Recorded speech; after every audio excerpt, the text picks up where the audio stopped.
Muy buenos días, amados hermanos. Qué alegría y qué gozo estar nuevamente juntos, unidos en un mismo sentir, encontrando a través de este espacio que el Señor nos ha permitido tener una oportunidad para estar cerca, aún en medio de toda esta distancia. Las semanas anteriores entonces tuvimos ese privilegio de poder tener cerca a nuestros hermanos Marcos, Arturo, Andrés, Pedro, quienes fueron guiados por el Señor para compartir la palabra con nosotros. Y esperamos entonces que esto también sea una gran bendición para todos nosotros, para toda la iglesia, poder seguir en contacto con nuestros hermanos que no veíamos hacía rato y que no escuchábamos, que nos compartían la palabra. Así que para mí ha sido también de mucha bendición poder escucharles. Volvemos entonces también a seguir como lo acostumbramos, ¿cierto? En el proceso del enero y febrero del verano, a tener unos servicios un poco diferentes, también un poco más cortitos, pero que significan para nosotros de la misma manera que los que hacíamos en el verano, en el invierno, en el otoño, en la primavera, una razón para glorificar el nombre del Señor. Es la razón principal, es el motivo por el cual nos congregamos. Y cuando tenemos la oportunidad de escuchar la palabra, entonces nuestra oración es que sea el Espíritu Santo el que nos hable y que podamos, además de entenderla, ponerla en práctica.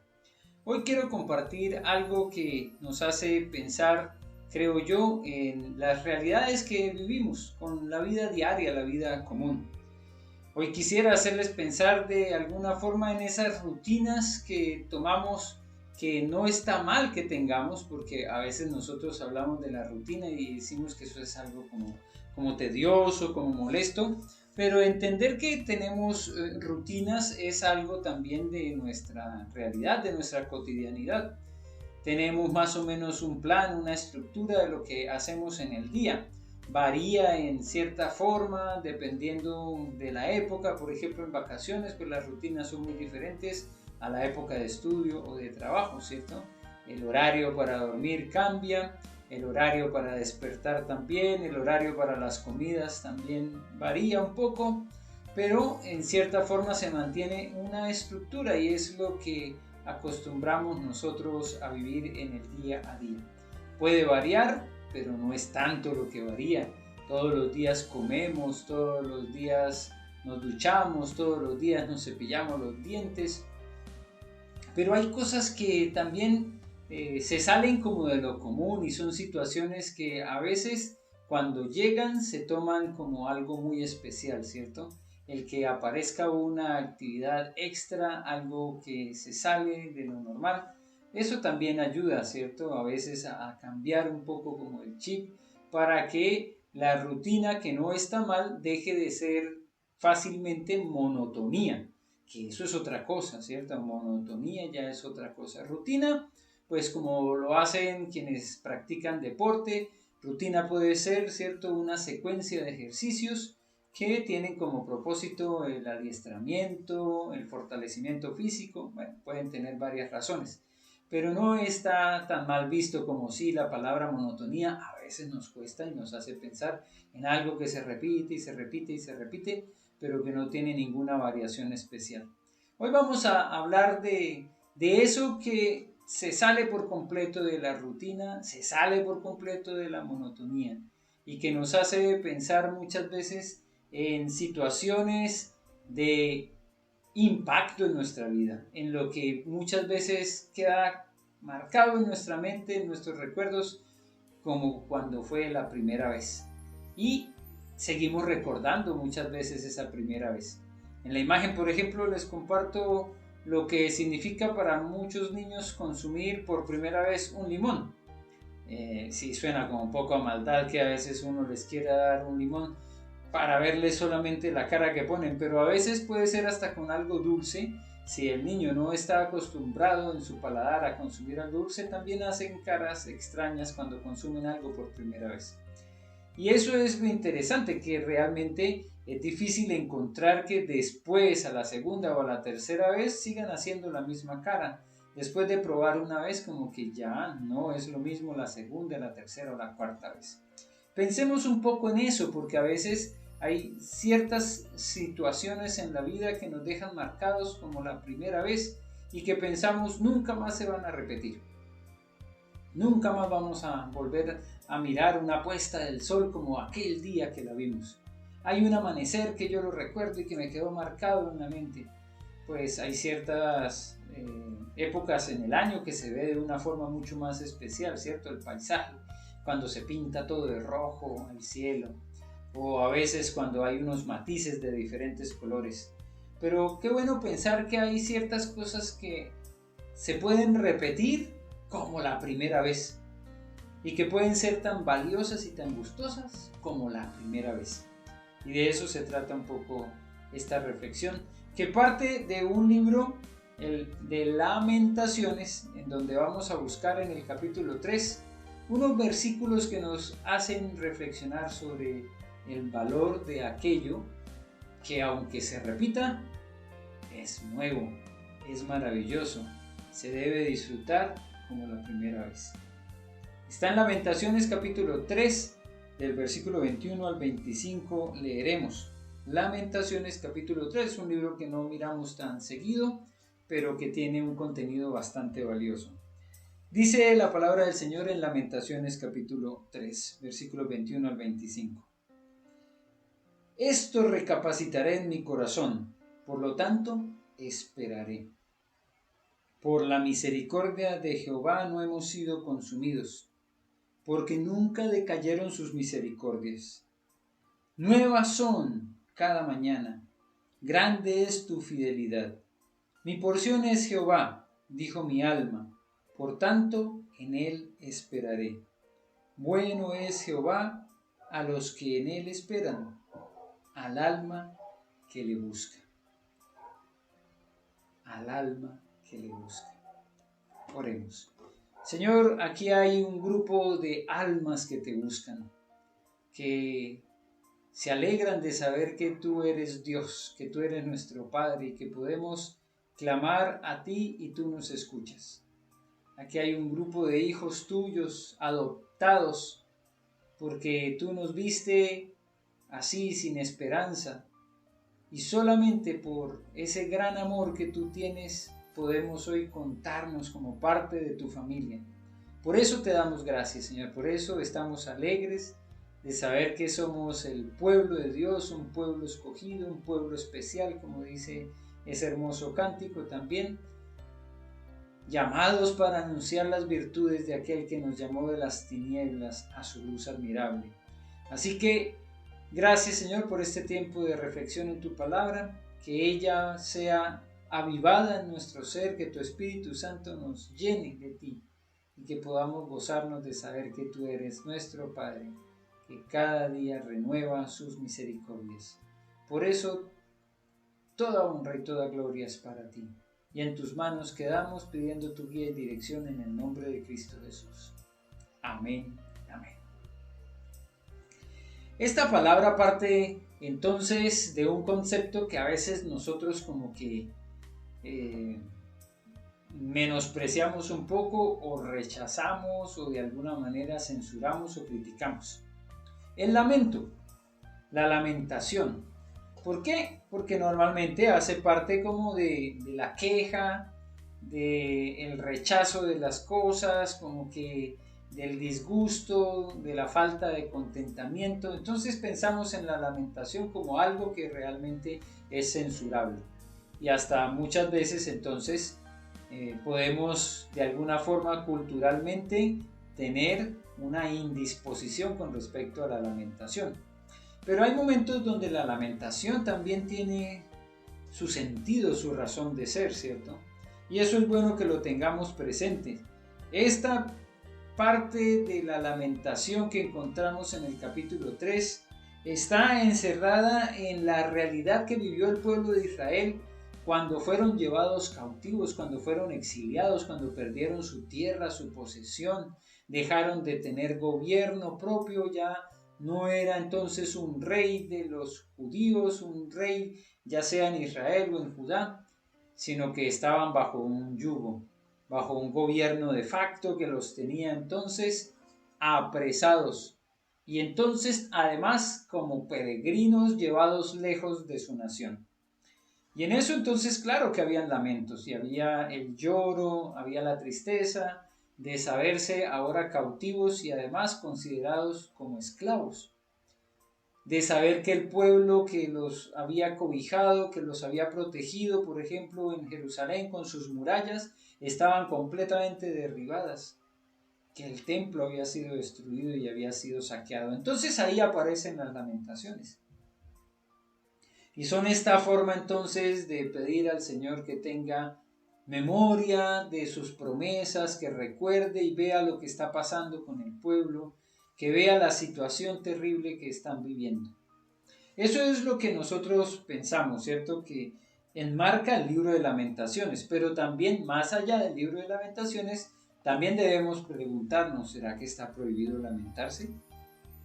¿Está mal que uno exprese abiertamente que se siente mal, que está triste, que tiene pena, que está angustiado, que está preocupado? Eso debemos reflexionarlo porque muchas veces desde la cuna, desde nuestras casas, hemos sido llevados a pensar que cierta forma, cierto de lamento, no debe ser. Y por ejemplo, en algunos que son de la época un poco más antigua, como la mía, ¿cierto? Otra generación, que vivimos una corrección un poco diferente, que tuvimos ya sea una correa o una varita u otra forma de corrección que nos daba a través de un golpe, ¿cierto? Un recordatorio de lo que significa la desobediencia.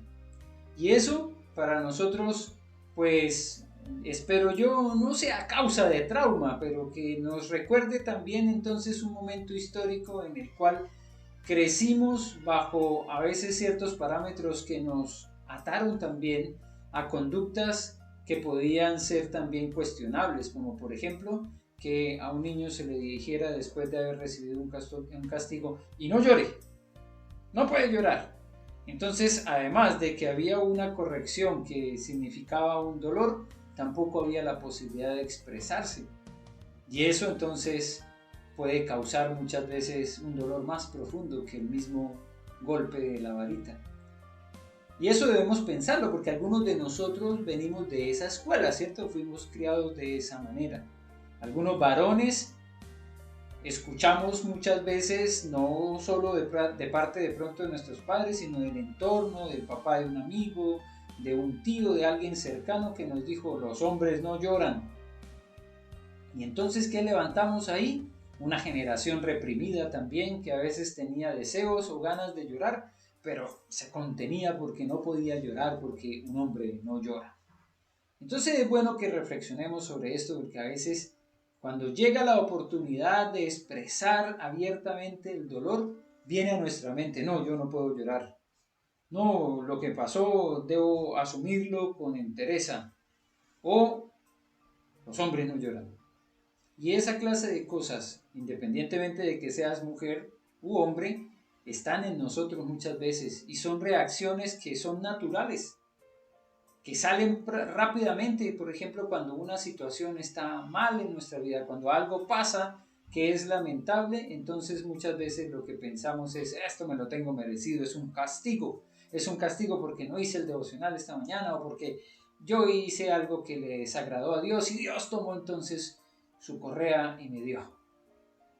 Debemos pensar y reflexionar si algunos de nuestros comportamientos no obedecen realmente a lo que es nuestra relación con Dios, sino a nuestra relación con los iguales, ¿cierto? A veces con padres, con abuelos, que nos enseñaron, nos dieron instrucción de tal manera que todavía hoy, aunque han pasado 20, 30, 40 o 50 años, nos dejaron marcados y hacen que, por ejemplo, entendamos un lamento como algo que es desechado por Dios.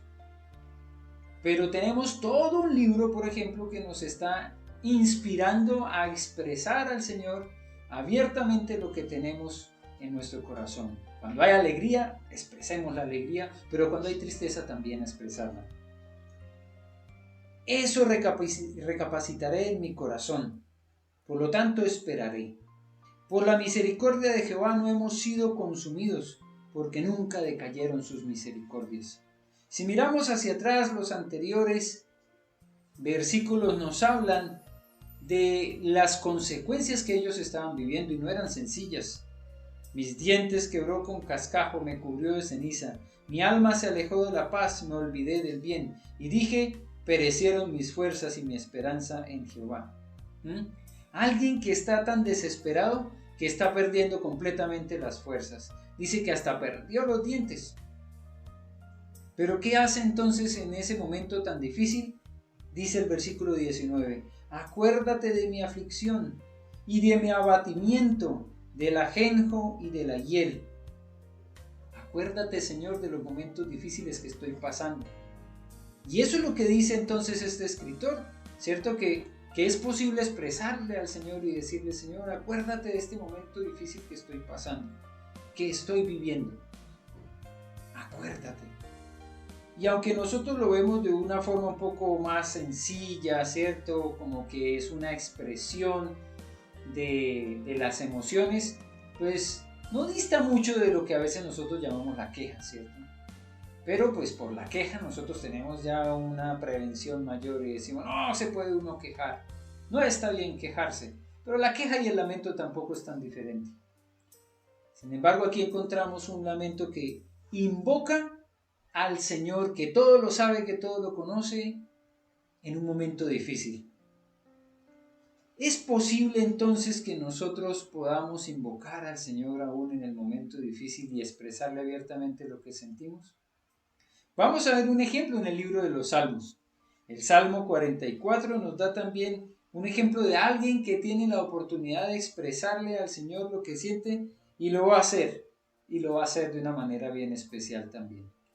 El libro de los Salmos, en el capítulo 44, nos ubicamos en los versículos 23 al 26, dice: Despierta, ¿por qué duermes, Señor? Despierta, no te alejes para siempre. ¿Por qué escondes tu rostro y te olvidas de nuestra aflicción y de la opresión nuestra? Porque nuestra alma está agobiada hasta el polvo, y nuestro cuerpo está postrado hasta la tierra. Levántate para ayudarnos, y redímenos por causa de tu misericordia. Este texto también es fuerte. Si el de Lamentaciones invocaba al Señor y le decía, Señor, acuérdate de nosotros, este parece que es como mucho más atrevido, ¿verdad? Porque el salmista está diciendo, despierta. ¿Por qué nos estás volteando la espalda? ¿Por qué no nos miras, Señor? Mira nuestra aflicción, mira el momento que estamos viviendo. A mí me impacta muchas veces esta clase de lectura que nos muestra una realidad que a veces nosotros no queremos asumir, que es el de tener un Dios que nos escucha, que está atento a nuestro clamor, aún a nuestras lágrimas, que se goza también cuando estamos alegres, pero no a veces como que vemos a un Dios allá todo amargado, como que no se quejen, no digan nada, acepten todo lo malo que viene y acepten todo lo bueno también.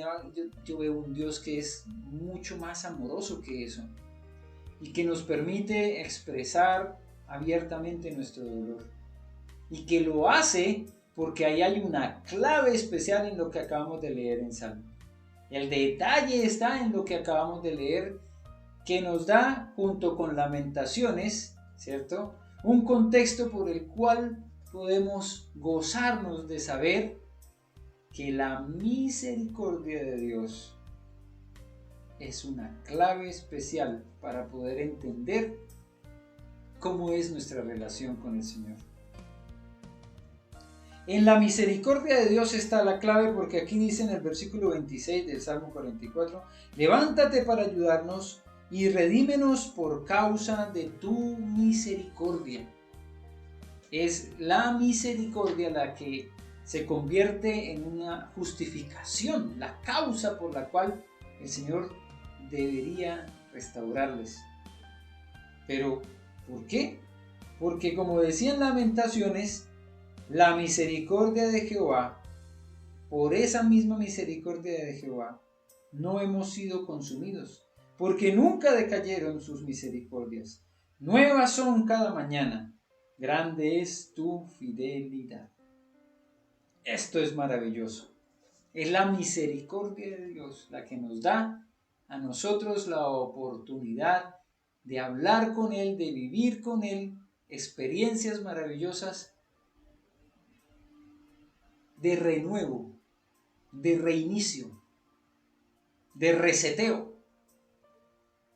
donde con Él nosotros podemos entender que hay ciertos momentos difíciles que pasamos, pero que esas temporadas no tienen por qué extenderse para siempre, sino que el Señor cada día renueva su misericordia y su fidelidad.